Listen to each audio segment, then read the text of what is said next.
Association సభ్యులకి నమస్కారం. మనకు ఓ సామెత ఉన్నది, ఓ భారతీయుడిని ఇండియా నుంచి బయట తీసుకెళ్ళొచ్చు కానీ ఇండియాని భారతీయుల గుండెల్లోంచి తీసేయలేమని చెప్పని. ప్రపంచంలో ఎక్కడున్నా కూడా మన సంస్కృతి, సాంప్రదాయం, చరిత్ర ఇవన్నీ మనల్ని కట్టిపడేస్తాయి. అందుకనే ఎంతో దూరంగా స్కాండినేవియా పక్కన ఉన్నటువంటి డెన్మార్క్లో ఉన్న తెలుగువారంతా కూడా ఇక్కడ సంస్కృతిని, ఈ భాషని, ఈ నాగరికతని సెలబ్రేట్ చేసుకోవడం కోసం అని చెప్పని చాలా చక్కటి రీతిలో కలిసి రావటం, తెలుగు అసోసియేషన్ ఏర్పాటు చేసుకోవటం, ఉగాదిని, శ్రీరామనవమిని, ఇతర పండుగల్ని, పబ్బాలను గడుపుకోవటం చాలా సంతోషించదగ్గ విషయం. ఈవేళ ప్రపంచంలో ఎల్లలు జరిగిపోయినాయి. డెన్మార్క్ కానీ స్కాండినేవియా కానీ గొప్ప ఉదాహరణలు. ఈవేళ పుట్టినటువంటి కులంతోనూ, కుటుంబంతోనూ, ఒంటి రంగుతోనూ, మతంతోనూ, జాతితోనూ, ప్రాంతంతోనూ సంబంధం లేకుండా మనందరం ఎక్కడైనా సరే తలెత్తుకు బతకచ్చు అనే విశ్వాసం ఉన్న కొద్దిగా పెరుగుతున్నది. అందుకే మన దేశంలో ఈ కులం, మతం, భాష, ప్రాంతం పేరుతో ఉన్నటువంటి విభేదాలని విస్మరించే ఏర్పాటు కావాలి. దానికి ప్రవాస భారతీయులంతా కూడా ప్రత్యేకంగా కృషి చేయాలి. ఎందుకంటే వివిధ సంస్కృతుల్ని, నాగరికతల్ని, వివిధ ప్రాంతాల చరిత్రల్ని నిశ్చితంగా పరిశీలించిన వాళ్ళు, ఆయా దేశాల్లో ఉన్నటువంటి మంచి మనం నేర్చుకున్నట్టయితే ఈ దేశంలో ఎంత మార్పు వస్తుందో అర్థం చేసుకున్నవాళ్ళు. కాబట్టి ఆ ఆలోచనని మన దేశంలో మరింతగా ప్రవేశపెట్టే అవసరం ఉన్నది. అలాగే సాంప్రదాయం వేరు, ఛాందసం వేరు. సాంప్రదాయం పేరుతో ఛాందసాన్ని పెంచడం కదా మనందరి లక్ష్యం.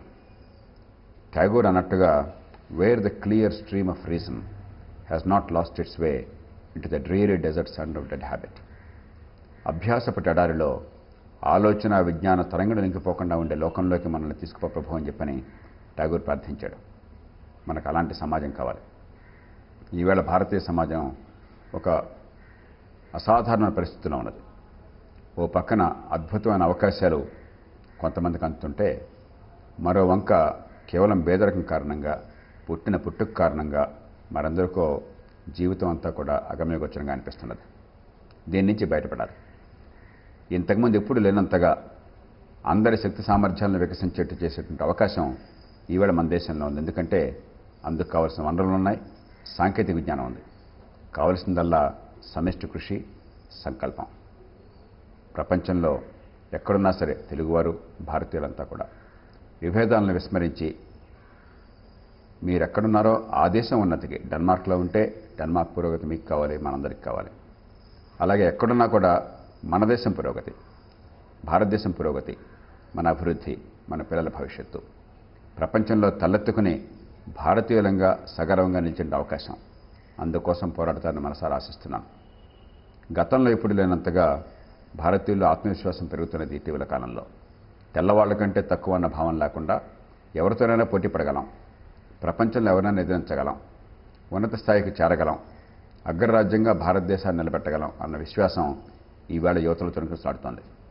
అయితే ఆ విశ్వాసాన్ని వాస్తవ రూపంలో తీసుకురావాలని చెప్పంటే మంచి పాలన, సరైన రాజకీయం, జనం చేతుల్లోకి అధికారం రావటం, అవినీతిని అంతం చేయటం, పుట్టుకతో వివక్ష లేకుండా చదువు, ఆరోగ్యం, నైపుణ్యం అందరికీ అందటం, సంపద సృష్టిలో అందరూ భాగస్వాములు కావటం, ఇవన్నీ అవసరం. అందుకోసం మీరంతా కృషి చేస్తారని ఆశిస్తూ వికృత నామ సంవత్సర సందర్భంగా మీ అందరికీ మనసారా అభినందనలు తెలియజేస్తూ నేను సెలవు తీసుకుంటున్నాను. జై హింద్.